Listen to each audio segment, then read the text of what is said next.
setiap rumahnya itu ada kelebihan tanah di depan atau di belakang? Ada Mas. Untuk kelebihan tanah di belakang itu biasanya si calon pembeli akan merubahnya menjadi kamar atau biasanya dapur. Ada beberapa rumah di sini yang menggunakan kelebihan tanah di belakang untuk dapur atau untuk kamar, dan ketika ada kelebihan di depan itu biasanya memperluas taman atau bahkan bikin kolam. Kalau dari segi bangunan, misalkan kan bisa diubah atau tidak? Bisa, tergantung nanti saya pembeli seperti apa. Cuma nanti paling kita berpesan ketika memperluas bangunan baik ke depan ataupun ke atas agar tidak mengganggu instalasi listrik Mas. Kita bisa lihat banyak kabel listrik, nanti bisa berkonsultasi dengan PLN gitu, apa mau diadakan pemadaman sementara atau bisa menggunakan kabel listrik. Jadinya kalau dari segi bangunan tidak ada jadi masalah di KP. Tidak ada masalah.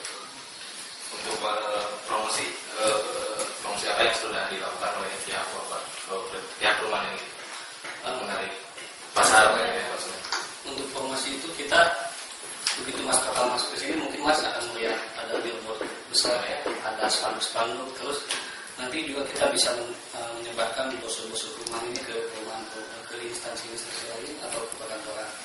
Lalu kita juga ada program customer Mas. Jadi gini, ketika ada calon pembeli yang datang ke pihak perumahan, terus pembeli perumahan dan pembeli tersebut ternyata tahu perumahan ini itu rekomendasi dari pembeli sebelumnya, maka ke pembeli sebelumnya tersebut kita bisa memberikan insentif berupa uang. Dari mulut ke mulut gitu. Pak, kalau untuk promosi kenapa tidak melalui media sosial yang sekarang sedang booming? Kan pertama lebih murah, tidak pakai biaya juga, tinggal memperluas jaringan saja, bisa lewat misalkan Twitter atau website di sini atau gimana Pak? Sebenarnya ada Pak. Jadi nanti di brosur-brosur yang kalian pegang ini ada tugas perumahan ini ya. Nanti ketika kalian akses, kalian bisa lihat contohnya ada spesifikasi perumahan ini seperti apa aja, terus syarat-syaratnya seperti apa, dan berbagai kelebihan yang kami tawarkan kepada calon pembeli. Ada semuanya. Sudah ada di media sosial.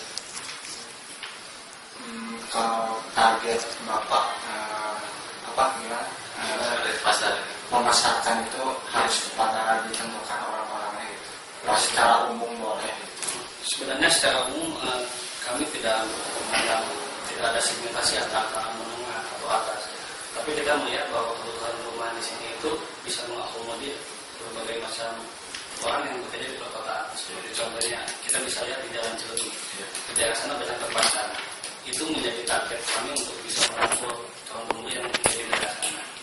Terus akses jalan ini itu dekat di jalan pembangunan. Seperti kita tahu mungkin di jalan pembangunan banyak dinas-dinas sampai banyak aktivitas pemerintahan. Hal tersebut jadi target kami. Jadi untuk masalah fasilitas nih Pak, biasanya perumahan khususnya daerah yang dekat perkotaan untuk penghijauan yang dibentuk untuk daerah penghijauan misalkan dari pepohonan atau tanaman apa gitu, atau taman bermain seperti itu. Apakah di perumahan ini udah ada perencanaan seperti itu untuk kedepannya? Ada seperti bisa kita lihat nanti di setiap depan rumah itu kita sudah bikin taman-taman, ada pohon palem untuk standarnya. Nanti calon pembeli tersebut bisa mengkreasikan sesuai selera dia, mau ditambahin berbagai macam tanaman seperti apa. Nah untuk nanti itu kita juga ada rencana untuk menambah area hijau di sekitar belakang. Cuma mungkin sekarang terkendala karena masih banyak rumah yang belum dibangun, ada sekitar 10 unit di belakang. Takutnya ketika kita sudah mulai penghijauan, kalau ada rumah yang akan dibangun akan mengganggu daerah.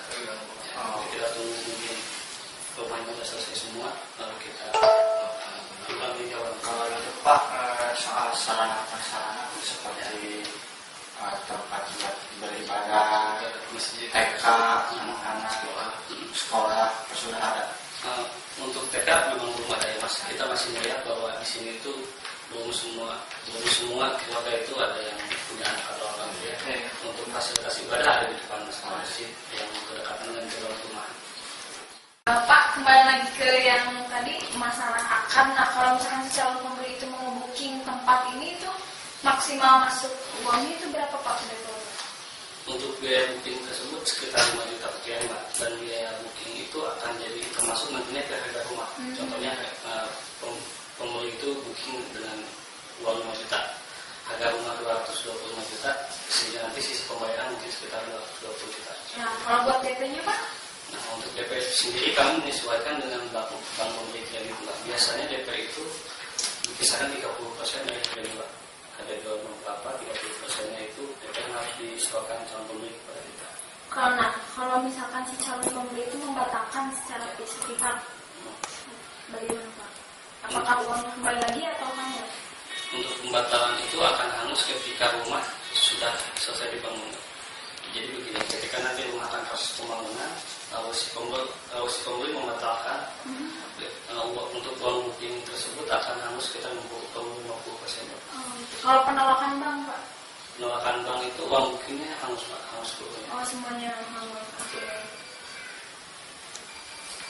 Kalau misalkan ini unit semua sudah terjual Pak, atau masih ada yang sisa? Masih di tahap pembangunan? Ada beberapa unit yang masih belum terjual. Di daerah belakang ada blok G itu untuk di 45 Mbak. Di sana sekitar 10 unit yang belum dijual. Kalau untuk banknya Pak itu bisa kemana saja atau ada bank yang ditunjuk dari developer? Sebenarnya tidak sih Mbak, kami itu membuka peluang kepada semua bank. Kami di sini bekerjasama dengan banyak bank. Ada bank BPN, ada bank Mandiri, banyak bank BUMN ataupun banyak bank swasta lainnya. Dan si calon pembeli tersebut sebenarnya bisa memilih, dia akan mengajukan beberapa bank. Nah Pak, kan ini kan lumayan ya harga per unitnya. Menurut saya ini kan dari kalangan menengah ke atas. Nah, bagaimana kalau untuk kalangan menengah ke bawah yang ingin memiliki unit di sini? Apakah bisa? Sebenarnya ketika si calon pembeli tersebut bisa memenuhi syarat, tidak ada masalah bagi kita. Dan untuk uang booking fee tersebut bisa dicicil. Uang booking fee itu bisa dicicil sebanyak 3 kali. Jadi hal tersebut akan meringankan kepada calon pembeli. Akan memberi. Untuk total unit Pak, jadi berapa unit di sini? Banyak. Total unit di sini mungkin sekitar 250 unit Mas. Nah, ini dibagi menjadi beberapa tipe, ada yang tipe 41, tipe 45, dan tipe 70. Terus kalau untuk faktor keamanan, kan di sini unitnya banyak. Sementara yang saya lihat security dipasang cuma di depan aja. Itu gimana? Kalau patroli Justru itu hal yang dapat memberikan keamanan kepada pemilik rumah di sini. Jadi begini, ketika di depan cuma ada satu akses masuk dan satu akses keluar, hal tersebut bisa memudahkan security untuk memantau siapa yang masuk, siapa yang keluar. Jadi nggak ada istilah mobil masuk dari depan, keluar dari gerbang belakang. Jadi semua mobil yang masuk dari depan akan keluar dari gerbang yang sama. Satu akses sama keluar. Ya. Untuk security di sini patroli 24 jam penuh. Ada saat-saat nanti security-nya itu keliling ke semua keliling kompleks. Dan tadi kita mendengar ada pengumuman yang melakukan tawaran di Jakarta. Ya. Adakah fasilitas-fasilitas yang belum dibangun dan ingin dibangun? Oke, untuk kedepannya mungkin kita akan lebih memperbanyak area hijau. Di sana di belakang ada tanah kosong, akan kita bikin taman bermain untuk anak-anak. Akan kita tanam dengan banyak tanaman. Lalu di depannya itu yang berseberangan dengan jalan raya akan kita bangun ruko dan juga akan kita perluas gerbang masuknya ke sini. Dan juga nanti pos satpam yang akan kita pasang di depan. Pak, mungkin informasi yang kami dapatkan dari Bapak sudah cukup mewakili untuk seluruh kegiatan kami hari ini dan buat tugas kami juga. Mudah-mudahan ini kan mau diupload ke YouTube Pak, jadi supaya pemasaran Bapak juga lebih luas. Barangkali ada yang dari Jakarta ingin membeli unit di sini Pak, Bisa lebih luas pemasarannya.